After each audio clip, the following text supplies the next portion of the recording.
Bien, hermanos, vamos a Mateo 23, versículos 25 al 28. Mateo 23, versículos 25 al 28, leemos todo eso porque tiene que ver con el mismo tema, pero nos quedamos en el versículo 27 y 28. Dice así la palabra de Dios. Ay de vosotros, escribas y fariseos hipócritas, porque limpiáis lo de fuera del vaso y del plato, pero por dentro estáis llenos de robo y de injusticia. Fariseo ciego, limpia primero lo de dentro del vaso y del plato, para que también lo de fuera sea limpio. Ay de vosotros, escribas y fariseos hipócritas, porque sois semejantes a sepulcros blanqueados, que por fuera la verdad se muestran hermosos, mas por dentro están llenos de huesos de muertos y de toda inmundicia. Así también vosotros, por fuera la verdad os mostráis justos a los hombres, pero por dentro estáis llenos de hipocresía e iniquidad. Como hemos visto en las entregas anteriores, la del jueves pasado particularmente, comparándola con la del día de hoy, el tema es similar.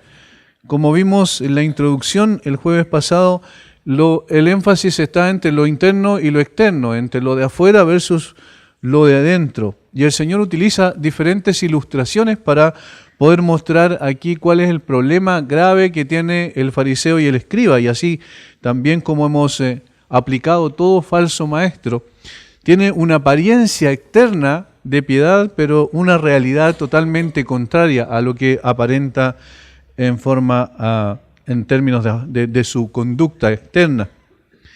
En los versículos 25 al 28 se repite mucho eso, lo de fuera del vaso del plato, pero por dentro está lleno de robo y de inmundicia. Limpia primero lo de dentro del vaso del plato para que también lo de fuera sea limpio. Luego, nuevamente, el versículo 27, que por fuera la verdad se muestran hermosos, mas por dentro están llenos de huesos de muerto y toda inmundicia. Así también vosotros, por fuera la verdad os mostráis justos a los hombres, pero por dentro estáis llenos de hipocresía e iniquidad. Como pueden percibir, es el mismo tema en cuestión, del versículo 25 al 28, pero nosotros lo dividimos en dos por algo que vamos a ir viendo a medida que vamos desarrollando el tema en cuestión. En el día de hoy vamos a ver los falsos maestros tienen apariencia de piedad. Los falsos maestros tienen apariencia de piedad. Todo el párrafo prácticamente habla de ese tema. Recordemos un poquito algunas características de los fariseos y escribas para que podamos ir entendiendo mejor, colocar un marco mayor de referencia para posteriormente introducirnos más en el texto. Los fariseos y escribas, su justicia, es decir, su virtud, su piedad, su religión, era, en primer lugar, del todo exterior y superficial. Cumplían por fuera ciertas prescripciones de la ley, por ejemplo, asistían al templo, oraban, hacían algunas limosnas, aparentaban cumplir con la ley, hacían largas oraciones, como el Señor dijo en el capítulo 6 de este mismo evangelio, pero en el fondo obraban contra su espíritu, contra el espíritu de la ley, deshonraban la ley con sus hechos, transgrediendo la ley, tergiversando la ley, como hemos visto, y también finalmente reemplazando la ley con sus propias tradiciones. De tal manera que todas estas características, podemos ver, eran de ellos. Era una religión exterior, superficial, pero interiormente era totalmente contraria a lo que manifestaban en forma externa. En segundo lugar, era una religión mentirosa y minuciosa. Se apegaban a ciertas prácticas ligeras, hacían un esfuerzo tremendo, como hemos visto en los versículos anteriores, como el Señor también los acusó. Sacaban cada una de las hojitas de la menta y las apartaban, sacaban una de 10 para dar el diezmo. Intentaban hacer esto una y otra vez con el propósito de parecer como personas más piadosas delante de los hombres, como que cumplían perfectamente y en estricto rigor la ley. Sin embargo, descuidaban lo esencial. Por eso era una religión mentirosa, aunque minuciosa en cuanto al cumplimiento externo de las cosas. E interpretaban la ley a su capricho, según sus intereses y sus pasiones, porque, como vimos la semana anterior, el versículo 25 y 26 dice que ellos en realidad estaban llenos de robo y de injusticia, explotaban a la gente a través del sistema religioso que ellos habían creado por sobre la ley que había sido establecida en el Antiguo Testamento. En tercer lugar, era una religión orgullosa e hipócrita, ya que obraban en todo por vanidad y ostentación. Es decir, lo único que les interesaba era la apreciación de los hombres, cómo la gente los percibía, de qué manera ellos lo evaluaban. Estaban preocupados por agradar a los hombres y no a Dios. Querían pasar por virtuosos y captar las alabanzas y la estimación de los hombres. O sea, como dice en Mateo 23:5, todas las obras las hacían para que los hombres los vieran. Y de esa manera, entonces, ellos establecían su sistema religioso y en ese sentido sostenían su sistema religioso a través de una apariencia de piedad, pero no necesariamente una realidad interna de ello.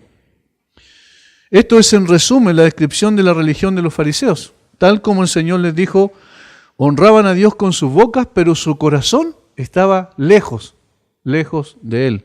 Este es el gran problema de un sistema religioso cuando nos apegamos tanto a lo externo, a las cosas puntuales. Quizás queremos ser muy estrictos en cuanto al cumplimiento de una religión, pero no necesariamente eso concuerda con la intención del corazón. Esto es lo que pasaba con los fariseos. La piedad de ellos y santidad de ellos eran mera apariencia, pero no una realidad en sus corazones. Y el Señor viene profundizando cada vez más en este sentido para mostrarle que el problema de ellos no era que no hacían cosas externamente, sino que el corazón estaba disociado con las cosas que ellos hacían. No necesariamente estaba en la misma línea, ni tenía tampoco la finalidad de poder honrar a Dios. Querían honrarse a sí mismos a través de este sistema religioso. Esta es la definición que Juan Calvino, el gran reformador de Ginebra, dio de la piedad verdadera.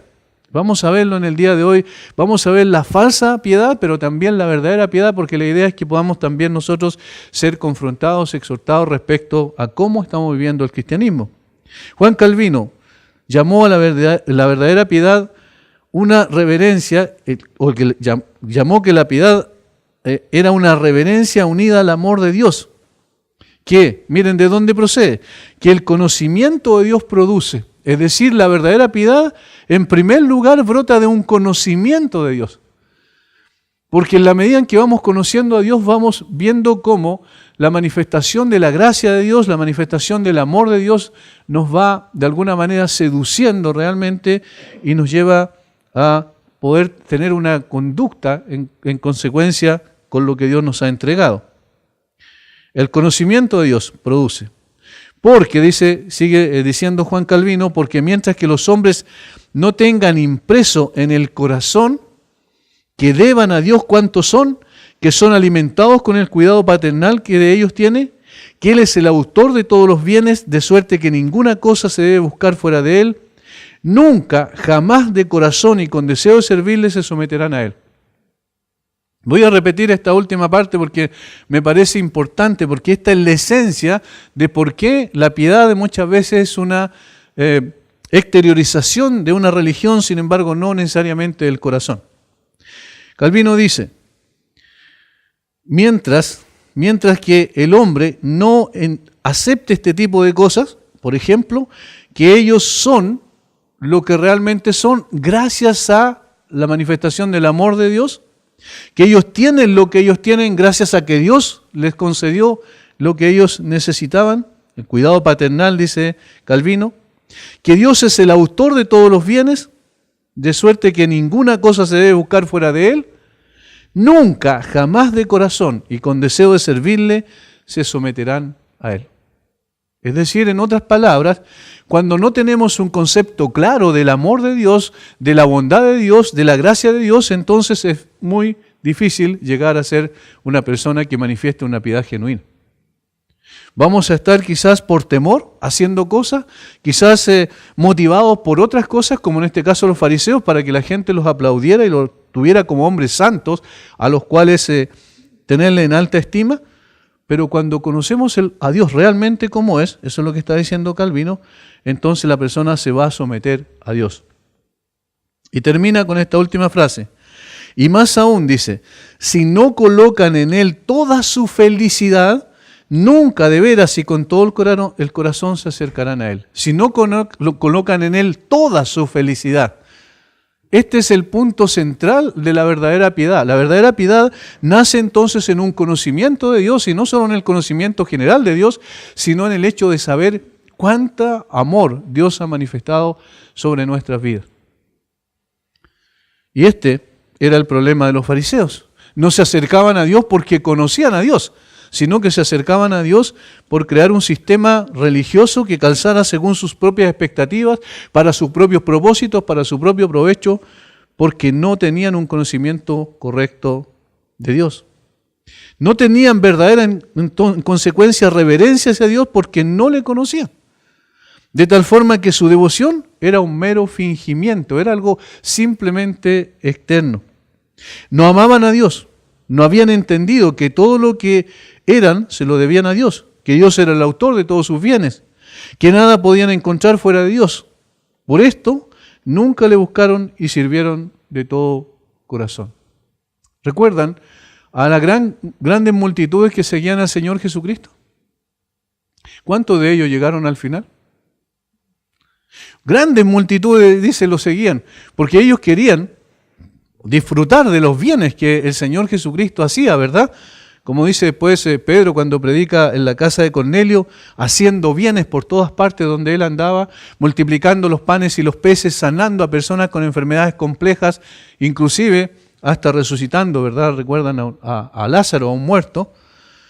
Todos estos bienes, todas estas cosas, la gente seguía eso. Las multitudes querían ir tras esas cosas, pero no iban tras el dador de los dones porque no conocían a Jesús, ni lo aceptaban como quien realmente era el Mesías. Y en consecuencia es imposible no conocer a Dios y ser piadoso, porque esa piedad no estaría basada entonces en un concepto correcto de lo que significa la piedad bíblicamente. De todo corazón se ha de servir a Dios, o no se le está sirviendo en verdad. O sea, si no se hace integralmente, recuerden que es lo que dijo el mandato que tenía la ley: amarás al Señor tu Dios de todo tu corazón, de toda tu alma, con toda tu fuerza, y Jesús añadió, y con toda tu mente, porque es imposible conocer al Señor superficialmente o no conocerle realmente y servirle piadosamente. Por eso, para servir a Dios, se le sirve a Dios con todo el ser o no se le sirve. Este es el meollo del asunto que el Señor está tratando con los fariseos. Por eso es tan duro en la condenación de los escribas y fariseos, porque ellos tenían, recuerden, toda la evidencia que necesitaban. Ya no necesitaban más evidencia para poder saber con exactitud que Jesucristo era efectivamente el Mesías. Ellos conocían, recordemos esto, reconocían, por ejemplo, Isaías 53. Conocían el Salmo 22, conocían muchas partes del Antiguo Testamento que mostraban, Isaías 61, que mostraban que cuando viniera el Mesías iba a hacer una serie de cosas, una serie de milagros. ¿Recuerdan cuando Juan estaba dudando de la cárcel y envía a sus discípulos? Y ya lo hemos visto también en el transcurso de este estudio. Y entonces Jesús le dice, mira, dile, los ojos ven, los ciegos ven, los cojos andan, y todas estas cosas, dile eso, nada más. ¿Y por qué le dice eso? Y no le dice, sí, efectivamente yo soy el Mesías. Porque esas eran las evidencias, las cartas credenciales de que el Mesías era el Señor Jesucristo, que cuando viniera Él iba a hacer todo ese tipo de cosas. Eso estaba establecido en la profecía del profeta Isaías. Entonces, estos hombres simplemente se negaban a creer en el Señor Jesucristo y en consecuencia, en su corazón estaba el problema. No porque no tenían la evidencia, no porque no conocían las escrituras del Antiguo Testamento, sino porque se negaban simplemente a creer en el Señor. Y por eso estaban bajo condenación. Como alguien dijo, el corazón del problema es el problema del corazón. El énfasis desmedido en lo externo, en desmedro de lo interno, mostrar exteriormente piedad y no experimentarla en el corazón es mera hipocresía. Eso hay que tener muy, muy claro. Mostrar piedad a través del lenguaje, a través de la boca, ¿cierto? De las expresiones de alabanza, pero no experimentarlo en el corazón, es simplemente una máscara de hipocresía. Por eso Jesús les dijo, ¡ay de vosotros, escribas y fariseos hipócritas! En más de una ocasión, recuerdan, les dijo esto. Esta es la razón de la condenación justa que pendía sobre ellos. Podemos impresionar a los hombres con nuestra aparente piedad, pero nunca engañar a Dios. Nunca. Podemos impresionar a la gente puede pensar que somos los seres más espirituales que puedan ellos conocer. Sin embargo, no podemos engañar al Señor, porque Él conoce perfectamente los pensamientos y las intenciones del corazón. Algunos ejemplos. Cuando Jesús sanó al paralítico, ¿recuerdan que metieron por arriba, por el techo? Cuando sanó al paralítico, y le dijo en primer lugar, antes de sanarlo, le dijo, tus pecados te son perdonados.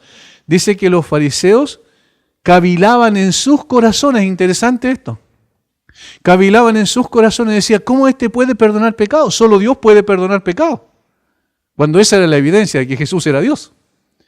Pero ellos no querían entender eso, pero dice que cavilaban en sus corazones. Y Jesús le dijo, ¿por qué piensan de esta manera? Tiene que haber sido especial la cara que pusieron ellos cuando Jesús descubrió que Él conocía los pensamientos de su corazón. Entonces, esto nosotros tenemos que tenerlo también muy claro, no solo los fariseos, sino también nosotros en el día de hoy. Dios conoce exactamente la intención del corazón. Dios sabe perfectamente cuál es la motivación con la cual hacemos lo que hacemos, incluso al servirle a Él. Pablo le dijo a los Gálatas, no os engañéis, Dios no puede ser burlado.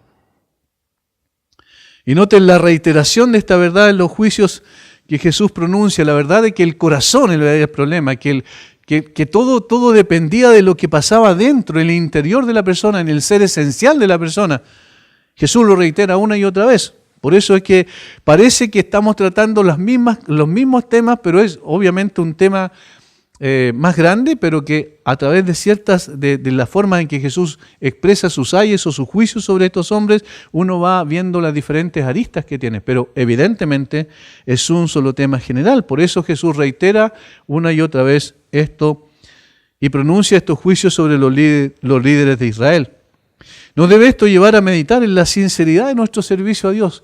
Debemos detenernos un poquito y pensar que no solo se trata de un conocimiento que debamos tener de que son los textos ciertos, sino que los textos nos confrontan y deben llevarnos a pensar en nosotros mismos. Una de las cosas que quizás pasamos desapercibida es que cuando nosotros leemos la palabra, estudiamos la palabra, lo primero que tiene que producirse es mirar las Escrituras y luego mirar nuestro propio corazón. Porque en definitiva el Señor nos quiere decir algo a nosotros personalmente. ¿Hasta dónde nuestra única intención es servir a Dios para llevar gloria a su nombre? Preguntas como esta debemos hacernos. ¿Hasta dónde estamos integralmente rendidos a los pies del Señor para servirle con devoción genuina? ¿Hasta qué punto podemos decir que nuestros hechos están en sintonía con nuestro corazón, motivados por amor al Señor? ¿Hasta qué punto no estamos buscando las dádivas de Dios antes del dador de las dádivas? ¿Hasta qué punto nos acercamos al Señor para lograr ciertas cosas como beneficios que podemos tener? ¿Y hasta qué punto servimos y honramos al Señor integralmente con todo nuestro ser? Hermanos, la intención en el día de hoy es que no estemos buscando apuntar solamente con el dedo a los fariseos, ¿cierto? Ellos son así. Ellos son los hipócritas. Ellos son los que tenían una apariencia de piedad. Sino que más bien estemos orando en nuestro corazón juntamente con David. Examíname, oh Dios, y conoce mi corazón. Pruébame y conoce mis pensamientos y ve si hay en mí camino de perversidad y guíame en el camino eterno. Salmo 139, 23 y 24. Examíname, oh Dios. No es bueno que nosotros nos hagamos o pidamos al Señor eso, que Él nos examine, que Él nos pruebe, porque probablemente lo que nosotros pensamos de nosotros mismos es mucho más de lo que debiéramos pensar. Necesitamos pedirle al Señor que examine nuestro corazón, que pruebe nuestros pensamientos, que vea si hay en nosotros caminos de perversidad. Esto es importante porque el estudio de las Escrituras siempre debe tener el componente esencial, como dije, de llevarnos a mirar al Señor Jesucristo, a Dios en las Escrituras y luego ver cómo estamos en nuestro propio corazón. Y entonces a reconocer nuestras fallas y volvernos al Señor arrepentidos por nuestra fría respuesta muchas veces a su gran amor por nosotros. Allí hay un problema. Quizás ese es uno de los obstáculos de la falta de piedad. La falta de reacción o nuestra fría respuesta ante su gran y extraordinario amor. Leí algo hace poco rato, no me acuerdo exactamente lo que decía, pero sí algo como si realmente hubiéramos, decía el autor, que era uno de los padres de iglesia, después de los apóstoles, decía, si realmente hubiéramos 10 personas viviendo realmente en santidad, el producto que eso significaría en la sociedad sería tremendamente importante, el impacto que eso sería en la sociedad. Hermanos, no sea que nuestra devoción a Dios sea meramente aparente, como la de los escribas y fariseos, y en lugar de apuntarlos a ellos, debiésemos apuntarnos a nosotros mismos.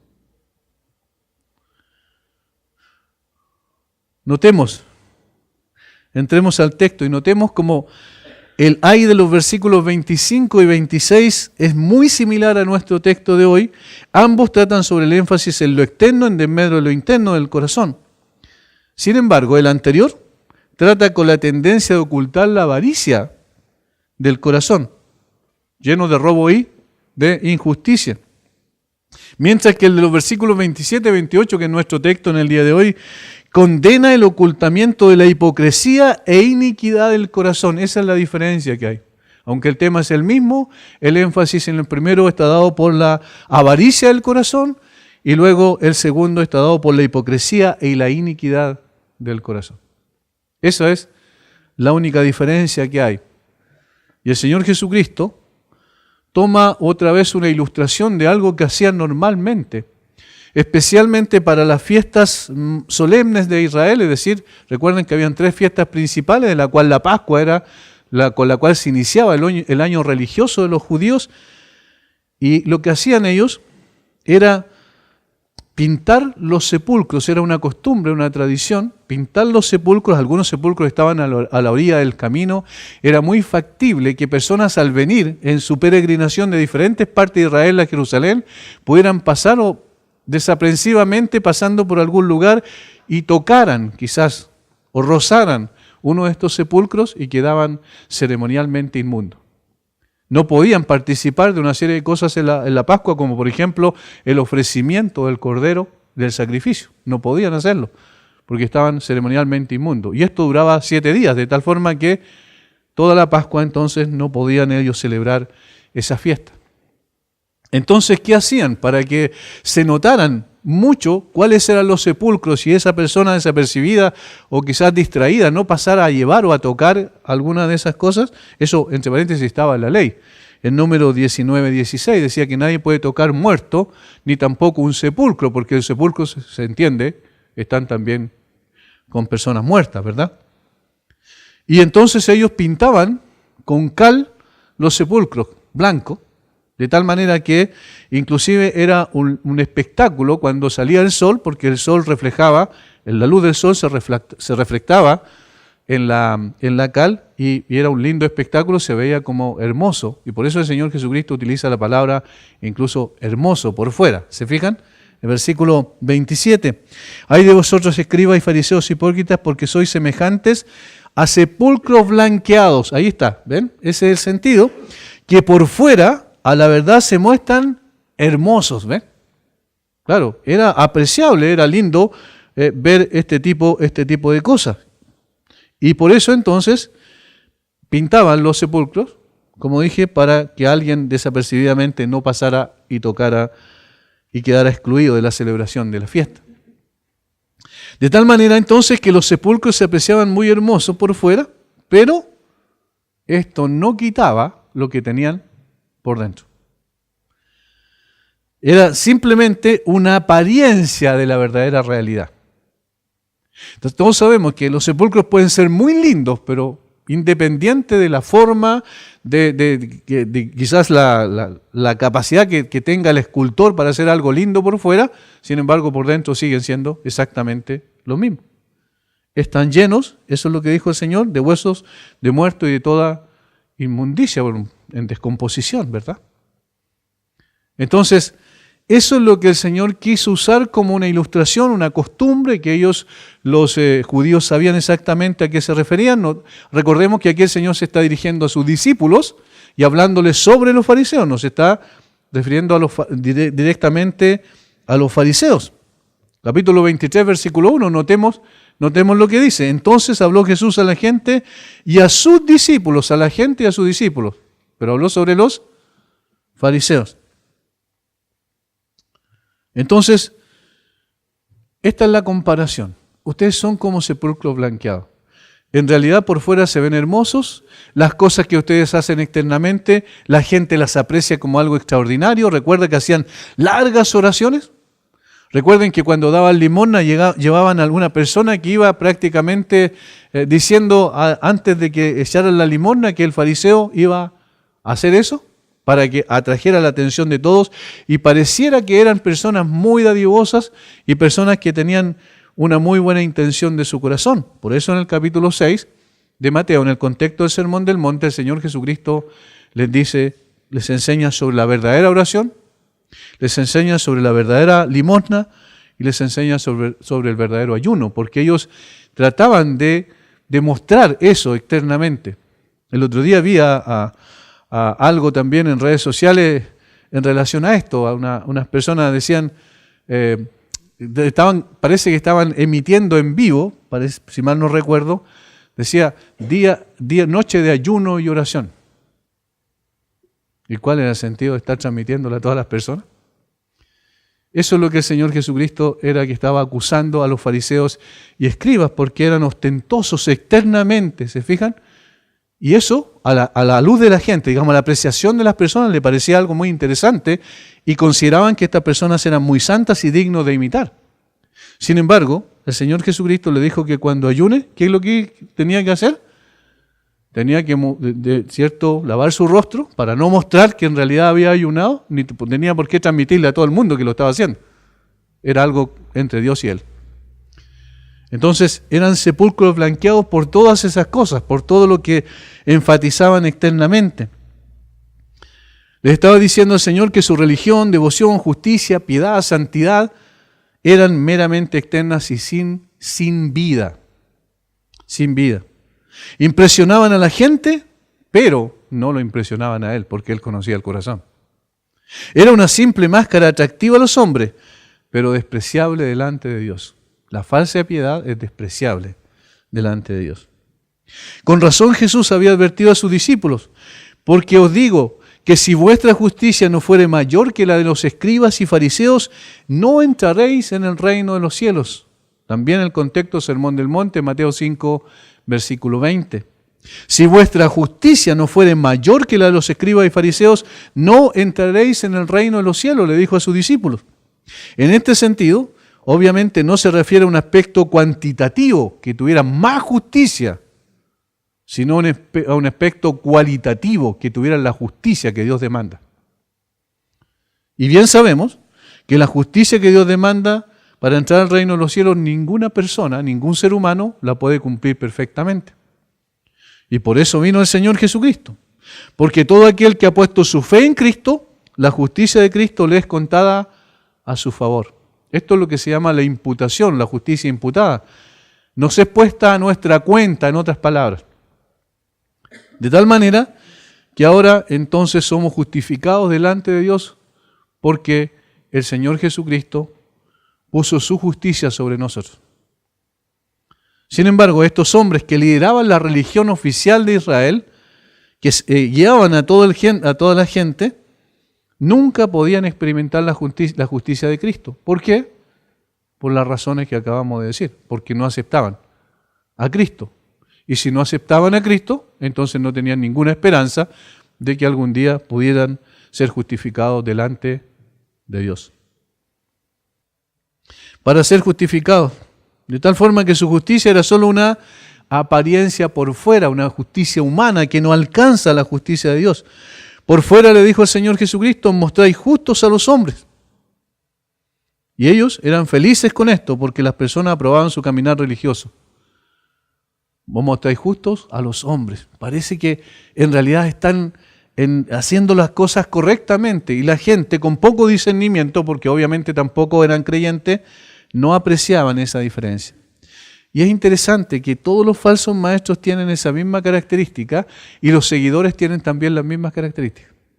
No tienen discernimiento para poder saber que esas personas simplemente están teniendo una apariencia de piedad, pero no una realidad vivencial práctica. De hecho, muchas veces lo justifican cuando alguien exteriormente que puede apreciar mejor las cosas le dice, mira, estás equivocado, aquí te están llevando por mal camino. Las personas se ciegan ante esa realidad y justifican el actuar inconsistente de sus maestros. Por eso el Señor hace esta comparación, les está diciendo a sus discípulos que la aparente santidad de los escribas y fariseos era en realidad, y esto es lo contrario, una señal de corrupción. La apariencia de piedad es en realidad una señal de corrupción y al mismo tiempo una advertencia para mantenerse alejados de ellos. Miren, pensemos en la ilustración de los sepulcros blanqueados. Ellos la usaban para que nadie se contaminara ceremonialmente, ¿verdad? El Señor Jesucristo le está comparando con los fariseos y está diciendo, en realidad, lo más importante es que nadie se contamine con ustedes espiritualmente. Porque así como una persona ceremonialmente al tocar un sepulcro o un muerto se contamina ceremonialmente, así las personas cuando siguen a los fariseos y están cerca de ellos están contaminándose espiritualmente porque son como sepulcros blanqueados. Ese era el sentido. Por tanto, la advertencia era mantenerse lejos de ellos. Recuerden, se dirige a los discípulos y a la gente. Este era un duro golpe para la autocomplacencia de estos hombres.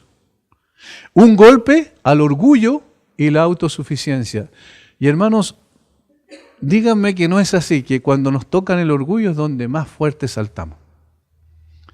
Cuando nos dicen que algo está mal, que nosotros estamos actuando en forma quizás equivocada, ¿qué es lo que pasa dentro de nosotros? Sale inmediatamente el león, ¿cierto? Surge una reacción casi instantánea, aunque no necesariamente sea externa, porque hay personas que tienen mayor control sobre su carácter externamente, pero sí internamente. Igual salta, igual pasa algo dentro de nosotros. Imagínense a estos hombres que eran los líderes espirituales de Israel, que el Señor Jesucristo los haya tratado así. Y les diga, miren, ustedes tienen un grave problema, porque ustedes son exactamente o muy similares a los sepulcros blanqueados. Por dentro, ustedes aparecen como personas muy piadosas, pero internamente están llenos de corrupción e inmundicia. Eran personas entonces corrompidas en la misma base de su ser, corrompidas y corrompían también, en consecuencia, a otros. Estos hombres estaban espiritualmente muertos, no tenían respeto verdadero por la palabra de Dios y su religión no era más que apariencia sin realidad. El pastor John MacArthur dice, en una forma muchísimo peor que los sepulcros contaminaban ceremonialmente a quienes los tocaban, los escribas y fariseos contaminaban espiritualmente a quienes ellos tocaban. Esto es propio de los falsos maestros. Atraen a la gente para que los siga y las personas creen que estando más cerca de estos ungidos especiales, ¿cierto? Van a ser santificados, van a estar más cerca de Dios. Sin embargo, lo contrario es lo que ocurre, porque esta gente los lleva más lejos de Dios. Sobre la base de esta piedad aparente, necesitamos preguntarnos a modo de aplicación entonces, y ahora vamos a aplicar lo que hemos visto respecto a la falsa piedad para poder entender qué es lo que es la verdadera piedad, porque hemos hablado mucho de la piedad, pero a veces nosotros damos por hecho conceptos que la gente o los creyentes tienen, y la verdad es que a veces no necesariamente es así. Pero necesitamos preguntarnos, al aplicarlo, ¿qué es la verdadera piedad? Al respecto tenemos que hacer algunas observaciones importantes. Lo que no es la piedad. Algunas personas confunden la piedad con la moralidad o con el moralismo. Voy a explicar de qué se trata. Algunas personas piensan que porque alguien dejó ciertas cosas del mundo, ¿cierto? De ciertas cosas que son externamente no buenas, entonces está bien. Y que es una persona piadosa. Pero la moralidad no es sinónimo de la piedad. Porque la piedad incluye mucho más que dejar ciertas cosas, incluye también amar otras cosas que antes no habían amado. Por ejemplo, el Señor Jesucristo dentro de las bienaventuranzas dijo: bienaventurados los que tienen hambre y sed de justicia. ¿Notan? Que tienen hambre y sed de justicia. No solo los que dejan ciertas cosas, sino los que anhelan fervientemente otras cosas. Miren, hambre y sed. ¿Qué es lo que son estas cosas? Son necesidades fundamentales. Miren, una de las cosas que a mí me gusta mucho al verlo a la luz de la creación de Dios, el Señor nos creó con esa posibilidad de sentir hambre y sed para poder satisfacer necesidades esenciales. Si alguien no siente hambre, ¿qué es lo que ocurre? No come. Y si no come, sabemos cuál es el proceso final, ¿verdad? Cuando hay un enfermo en nuestra casa, ¿de qué nos preocupamos? De que siempre esté comiendo, alimentándose, porque de lo contrario va a deteriorarse su estado físico, su estado de salud. Va a ser menos, o va a ser, mejor dicho, más vulnerable a la enfermedad. Hambre y sed son dos necesidades básicas. Ahora, cuando alguien tiene hambre, no empieza a racionalizar esa hambre, sino que va y busca la satisfacción. Ahora, tienen hambre y sed de justicia. ¿Qué es lo que significa? Que una persona no solo moralmente deja cosas que no son apropiadas, sino que se extiende hacia adelante con el propósito de alcanzar aquellas cosas que solamente Dios le puede dar. Por eso es incorrecta la descripción de que la piedad es como la moralidad. ¿Qué es lo que es la verdadera piedad entonces? Veamos dos cosas esencialmente. Primero, en primer lugar, la verdadera piedad consiste en el conocimiento correcto de la verdad revelada de Dios. La verdadera piedad consiste en el conocimiento correcto de la verdad revelada de Dios. En este sentido, es primeramente doctrinal. Es decir, si no se tiene un conocimiento correcto de lo que Dios ha revelado en su palabra, particularmente el plan de Dios para la redención del hombre, es decir, el Evangelio, entonces es imposible llegar a comprender qué es lo que es la verdadera piedad. Se trata entonces del conocimiento de los principios fundamentales del Evangelio de Jesucristo. Hermanos, ¿por qué insistimos tanto en esta iglesia de que conozcamos el Evangelio y las implicaciones del Evangelio para nosotros en el día de hoy? ¿Por qué es tan importante esta insistencia? Porque cuando conocemos lo que Cristo hizo en la cruz por nosotros, ¿qué es lo que pasa? ¿Qué es lo que va ocurriendo en la medida en que vamos viendo cada una de las aristas, de las implicaciones prácticas para nuestra vida? No solo para la vida trascendente, ¿cierto?, sino para la vida actual, presente. ¿Qué es lo que ocurre? Empieza a producirse un amor muy grande hacia Dios. Porque vemos el tremendo, extraordinario amor de Él para nosotros. La piedad verdadera brota del conocimiento del amor de Dios manifestado en su Hijo. Y eso lo podemos ver en toda su dimensión, en toda su expresión, en la cruz de Cristo. El Hijo que desciende de su trono a salvar a viles y menospreciables pecadores como nosotros. Y siempre nos preguntamos, ¿cómo será posible que Dios haya amado a personas como nosotros? Lo despreciable del mundo, lo necio del mundo, lo vil del mundo, lo que no es. Es decir, personas sin ninguna importancia, al contrario, enemigos acérrimos de Dios, con nuestro corazón en contra del conocimiento de Dios. Sin embargo, envía a su Hijo para morir por este tipo de personas. Cuando eso empieza a ocurrir, entonces, cuando empezamos a descubrir más profundamente estas implicancias, necesariamente lo que brota en nosotros es una gratitud indescriptible. ¿De dónde sacamos esta verdad de que en realidad la piedad se produce por el conocimiento profundo del Evangelio? El apóstol Pablo, cuando le escribe a Timoteo, en 1 Timoteo capítulo 3, versículo 16, le dice lo siguiente: Indiscutiblemente grande es el misterio de la piedad. Indiscutiblemente grande es el misterio de la piedad. ¿Cuál es?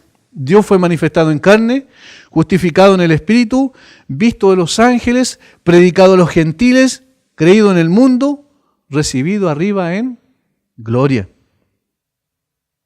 Vemos entonces, por este texto, que las grandes verdades de la religión cristiana son llamadas piedad. Y producen entonces piedad en aquellos que la reciben. No sé si van entendiendo el argumento. Es decir, en la medida que nosotros profundizamos en las Escrituras y con la ayuda y la dirección y la sabiduría del Espíritu Santo podemos empezar a entender cuán maravilloso fue lo que Cristo hizo en la cruz por nosotros, empezamos a sentir algo en nuestro corazón y en todo nuestro ser. Y empezamos a querer agradar a esa persona que hizo algo tan extraordinario. No por un impulso, sino porque entendemos que no podemos responder de otra manera ante ese amor.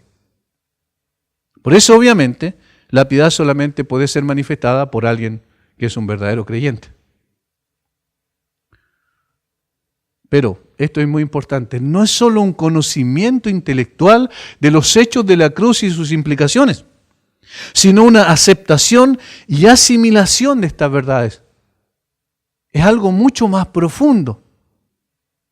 Los fariseos y escribas conocían del amor de Dios por su pueblo, pero no conocían al Dios de amor. ¿Entienden la diferencia? Ellos conocían del amor de Dios por su pueblo Israel. Ellos sabían que Dios había enviado a Moisés para sacarlos de la esclavitud en Egipto.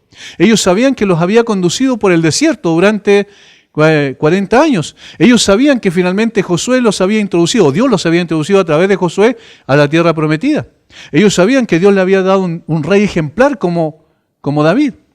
Ellos conocían todas estas cosas y veían en esa manifestación de la historia el amor de Dios hacia su pueblo. Pero no conocían al Dios de amor. Y cuidado con esto, porque nosotros podemos también llegar a tener un conocimiento intelectual de muchas cosas que Dios hace y Dios hizo en la historia, pero no necesariamente tener un conocimiento del Dios de amor, que se manifestó de esa manera. Conocían las verdades de que Dios es uno, ellos sabían. El Shema de Israel, Jehová nuestro Dios, Jehová, uno es. Y lo repetían todos los días lo repetían. Era la declaración de fe, la confesión de fe de los israelitas. Ellos lo conocían perfectamente, sabían que Dios es uno y que debía ser amado con todo el corazón, con toda el alma y con todas las fuerzas. Pero ellos no creían ellos creían que podían amar a Dios por medio de sus fuerzas.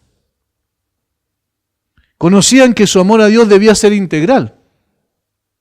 Corazón, alma, cuerpo, mente, fuerza, ¿cierto? Pero ellos optaron por externalizar este supuesto amor para impresionar a los hombres nada más. Por eso fueron acusados tan duramente por el Señor Jesucristo. Estas personas no entendían realmente al Dios de amor, nunca habían comprendido esa realidad. Y por eso es que una persona puede tener un conocimiento de las Escrituras de tapa a tapa y sin embargo no conocer al Dios de las Escrituras. Cuando nosotros meditamos en la palabra necesitamos una aplicación práctica a nosotros mismos. Cuando vamos a la Biblia necesitamos estudiar la Biblia sabiendo que Dios es el que habla a través de su palabra y que estamos delante de la presencia del mismo Dios cuando estamos leyendo su palabra. La verdadera piedad es consecuencia del conocimiento, asimilación y aceptación del amor de Dios manifestado en su Hijo, el Señor Jesucristo, por nosotros. ¿Qué dijo Juan? Nosotros le amamos a Él porque Él nos amó primero. Primera de Juan 4, versículos 9 al 12. Leemos un poquito allí, hacemos más extensiva la lectura que el texto que acabo de citar. 4:9 dice: en esto se mostró el amor de Dios para con nosotros. En esto, de esta manera se mostró, en que Dios envió a su Hijo unigénito al mundo para que vivamos por Él. Fíjense los beneficios que eso implica. En esto consiste el amor, en esto se mostró el amor, en esto podemos ver y apreciar el amor de Dios, en que Él envió a su Hijo unigénito al mundo para que vivamos por Él. Ese es el propósito.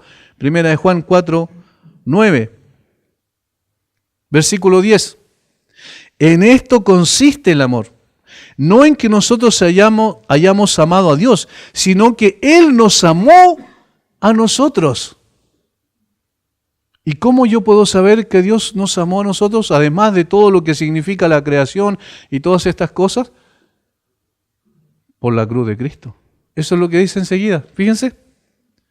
Sino en que Él nos amó a nosotros y envió a su Hijo en propiciación por nuestros pecados, es decir, se colocó en nuestro lugar y absorbió la justa ira del Padre sobre Él para que nosotros pudiésemos tener esperanza, para que nosotros vivamos por Él.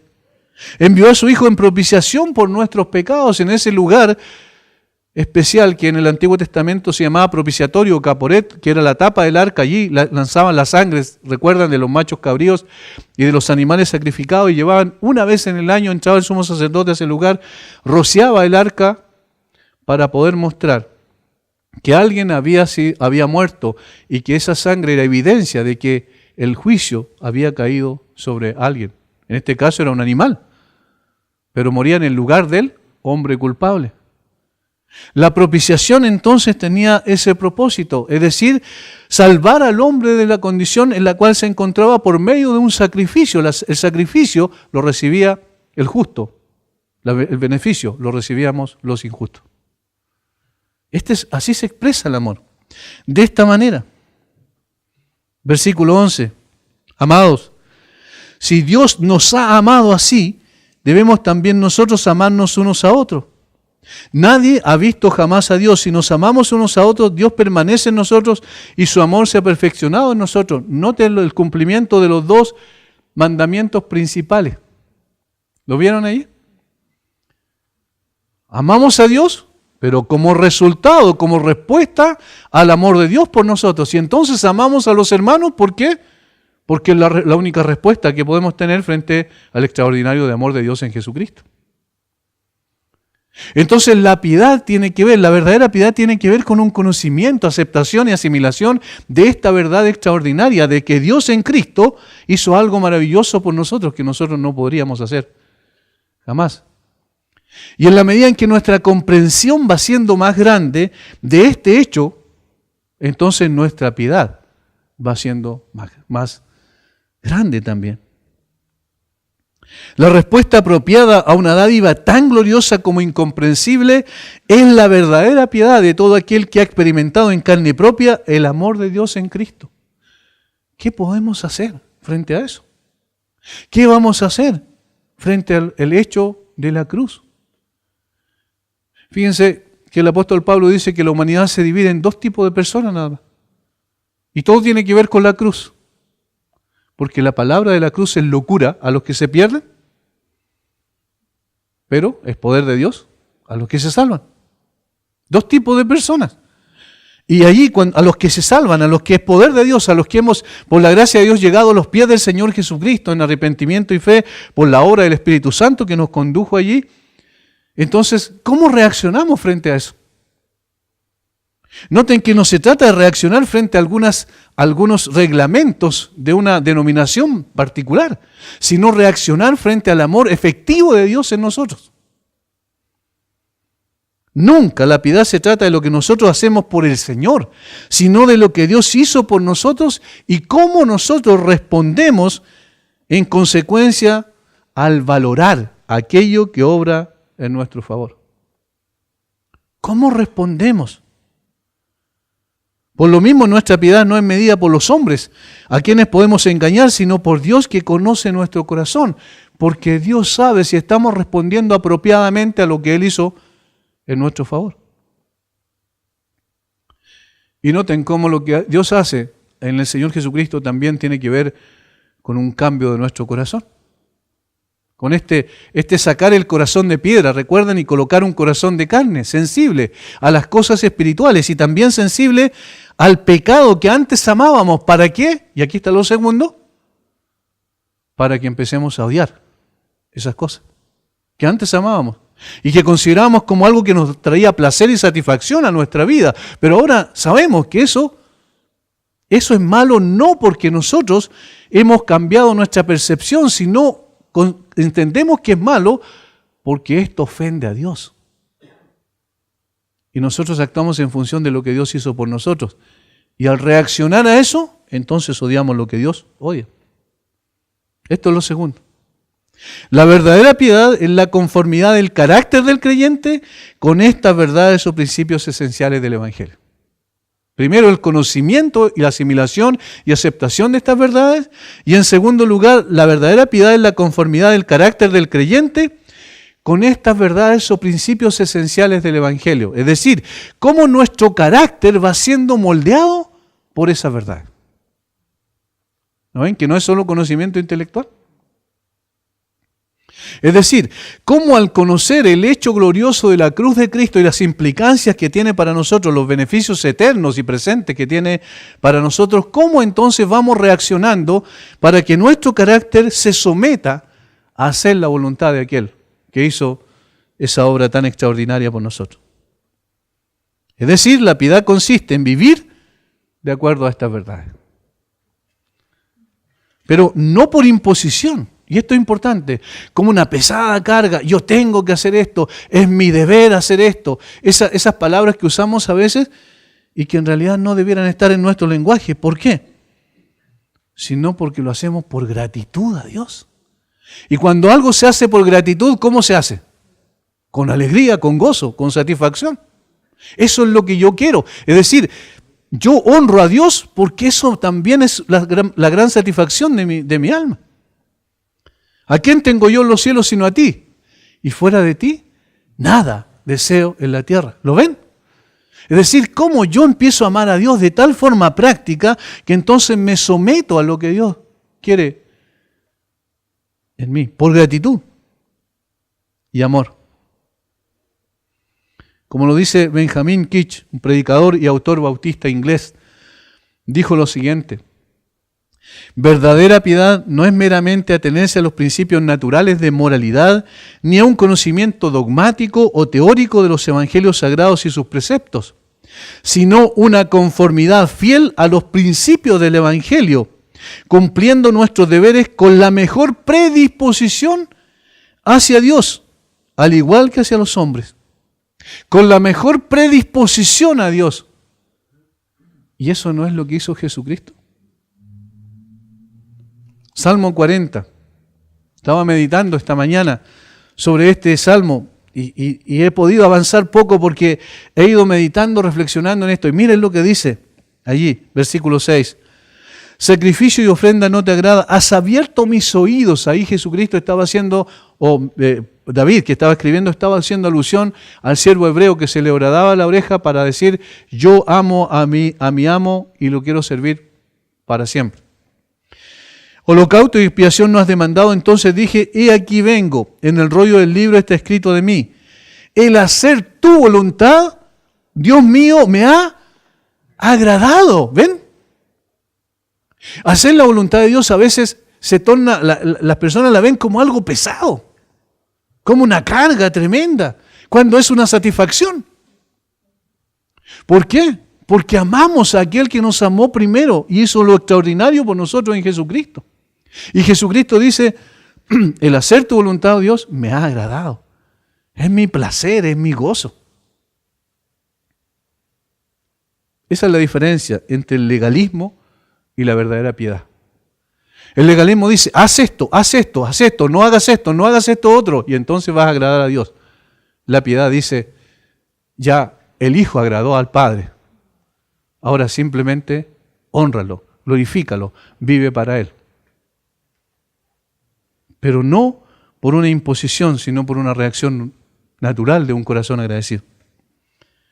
La piedad genuina es valorar a Dios por sobre todas las cosas, amando lo que Él ama y aborreciendo lo que Dios aborrece, odiando el pecado y amando la justicia, los que tienen hambre y sed de justicia.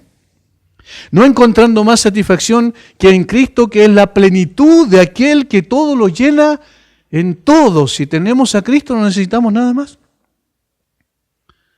Al punto entonces que nuestro anhelo sublime sea sujetar toda nuestra vida a sus mandamientos. Quiero vivir bajo tu autoridad, Señor. Quiero vivir bajo tus mandamientos. Quiero obedecer tu ley porque no puedo hacer otra cosa. Viendo, entendiendo lo que tú hiciste por mí. El creyente piadoso debe decir con el salmista lo que yo mencioné hace un ratito: ¿a quién tengo yo en los cielos sino a ti? Fuera de ti nada deseo en la tierra. Agustín de Hipona dijo lo siguiente: aquel que no ama a Cristo por sobre todas las cosas, no lo ama en absoluto. Permítame decirlo de otra manera. Aquel que ama otra cosa fuera de Cristo, más que Cristo, en realidad no lo ama. ¿Por qué? Porque se ama al Señor con toda nuestra mente, con toda nuestra alma, con todo nuestro corazón, con toda nuestra fuerza. No hay nada más grande para el creyente que Cristo. Aquel que no ama a Cristo por sobre todas las cosas, no lo ama en absoluto. Los falsos maestros, como los fariseos y escribas, servían a Dios para poder servirse a sí mismo. En cambio, el verdadero creyente tiene la esperanza cierta por el Evangelio de que un día será glorificado con Cristo. ¿Verdad? Esa es la esperanza que tenemos, eso es lo que dice la Escritura. Un día seremos glorificados con Cristo en el cielo. Por tanto, entonces, ahora, ¿qué hacemos? Disponemos nuestra vida para glorificar a Dios en la tierra. Un día Él nos llevará a su presencia, nos glorificará. Mientras estamos en esta tierra, nosotros vivimos para glorificarlo a Él. El creyente piadoso prefiere sufrir antes que pecar. Se abstiene de muchas cosas, pero no por un asunto de ascetismo como lo hacían los filósofos prácticos de Grecia, sino por amor a su Señor. Carlos Spurgeon dijo, y estoy terminando: Cristo no rindió devoción formal externa. Su corazón estaba en su obra, la santidad era su elemento, la voluntad del Padre su comida y bebida. Cada uno de nosotros hemos de ser como nuestro Señor en esto, o nos faltará la evidencia de ser sus discípulos. Allí donde no hay obra del corazón, no hay placer ni deleite en la ley de Dios. No puede haber aceptación. Es decir, cuando la piedad no es integral, no brota del corazón hacia afuera y se externaliza, entonces no hay aceptación de ese tipo de piedad. Queridos hermanos, una cosa final: es imposible vivir piadosamente si no contamos con la gracia de Dios. No es nuestra fuerza, no es nuestra capacidad, no es nuestra sabiduría, no es nuestra inteligencia, es la gracia de Dios y el poder de Dios en nosotros. No se trata de nosotros, sino de Dios, que junto con la salvación, junto con su Hijo, nos ha concedido todas las cosas que necesitamos para la vida y la piedad. Por tanto, si hay algo que necesitamos aplicar a nuestra vida, y con esto termino, es poder vivir consciente de quién es Dios, lo que Él hizo por nosotros, y entonces respondemos consecuentemente ante eso, viviendo piadosamente en Cristo. No para agradar a los hombres, no para ganarnos algo delante de Dios, sino como consecuencia, una reacción consecuente por lo que Él ha hecho por nosotros. Padre, te damos muchas gracias una vez más por tu palabra, por tu gloriosa palabra que nos lleva otra vez a contemplar la cruz de Cristo. De allí brota, Señor, el verdadero conocimiento, la sabiduría genuina. No se trata de un esfuerzo que nosotros hagamos, sino se trata simplemente de responder ante un amor tan extraordinario, incomprensible, pero real como lo que Cristo hizo por nosotros en la cruz. Señor, si nosotros viviéramos así, respondiendo adecuadamente a lo que tú hiciste, entonces nuestra vida sería una vida piadosa, no circunstancialmente, sino siempre. Y el impacto sería muy, muy grande, Señor. La iglesia sería diferente y tendríamos un impacto real en la sociedad en la cual vivimos. Danos de tu gracia para vivir de esa manera. Y tu poder, tu Espíritu Santo nos guíe, nos conduzca y nos capacite para vivir piadosamente todos los días de nuestra vida. Te honremos a ti en esta tierra hasta que tú nos lleves a tu presencia también. Gracias, Señor. Bendice a mis hermanos en el nombre de Jesús. Amén.